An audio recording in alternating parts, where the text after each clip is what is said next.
Communications play a key role in our everyday lives, with economic and social activities relying on telecom services and infrastructure. In economic terms, the telecom sector is one of Europe's most important, with annual turnover of around €290 billion, with around 4% of the jobs in the Union. The prices charged by the telecom sector are a direct cost of doing business in Europe. The current rules which govern the telecom sector in the EU were agreed in 2002, but in such a rapidly developing sector, the regulatory framework needs to be modernised in order to best serve the interests of consumers and industry.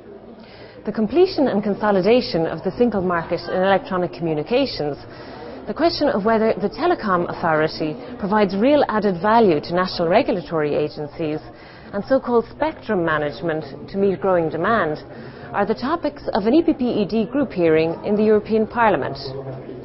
The main aim of the reform is to ensure that 500 million Europeans get easier, cheaper access to different telecom services, better access to emergency services, free phone numbers, greater price transparency and greater security when they use the communication networks.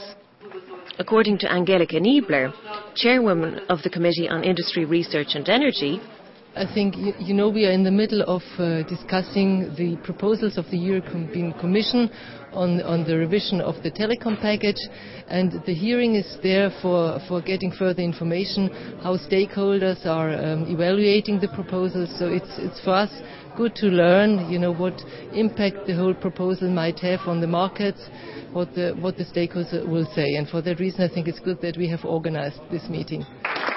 In her presentation, Commissioner for Information, Society and Media, Viviane Reding, stated that reform is crucial to enhance competition in the electronic communications sector and to build a single market. Investment is growing. I always hear that no investments here and there. Now, I must say that as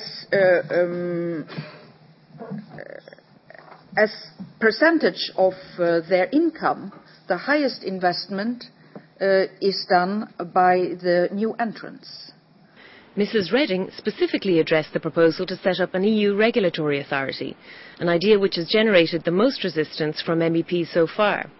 According to the Commissioner, the European Regulators Group has reached the peak of its potential by becoming de facto an advisory body to the European Commission, but legally it's not an EU entity accountable to other EU institutions.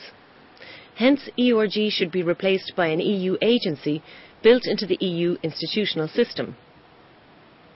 EPP-ED's rapporteur Pilar del Castillo Vera, who is drafting Parliament's report on the European Electronic Communications Market Authority, explained members' reservations. And what we think is that doesn't seem necessary the creation of a new body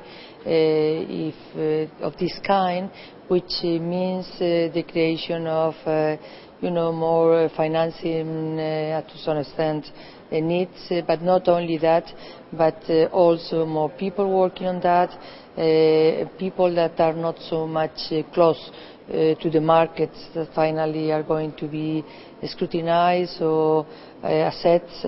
And we think we should explore, and we are now trying in this direction, on the further development of the European regulator, the ERG, which is constituted, as on the different national regulators. Telecom's liberalisation and competition has benefited Europe's consumers. They enjoy more choice at lower prices.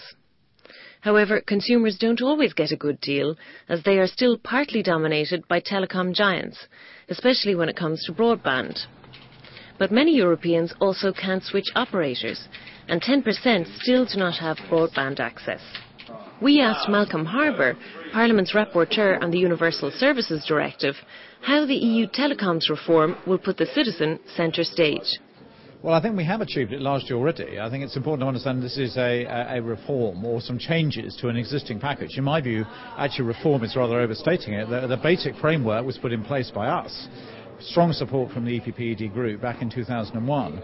What we're talking about here are some further improvements to make the market work better, to make it easier for citizens to change communications providers, to carry their numbers with them, to give them better contract terms, to make those contracts quite clear about what services they're able to receive, and a whole range of other issues essentially about making the market work better for customers, while at the same time sustaining a very high level of competition, and that's what this business is all about.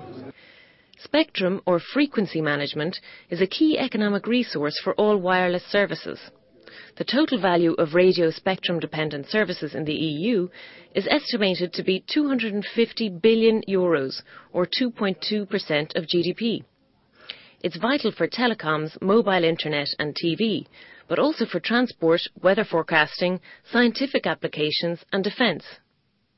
Demand for spectrum is growing steadily, keeping pace with society's ever-increasing need for information on the move. To meet the increasing demand for radio spectrum, an innovative coordinated EU approach to spectrum management is therefore needed to improve the supply of spectrum. Giles Chichester, spokesperson of the EPPED group, added, "We're in favour of reform, but once again, the devil is in the detail. I would say in particular there are some reservations about the make-up of the powers and basis of the authority, the regulatory authority. I think there are concerns that this might be too powerful a body, and what we need is a lighter regulatory touch." This programme was brought to you by the press service of the EPPED Group, the largest political group in the European Parliament. See you again soon.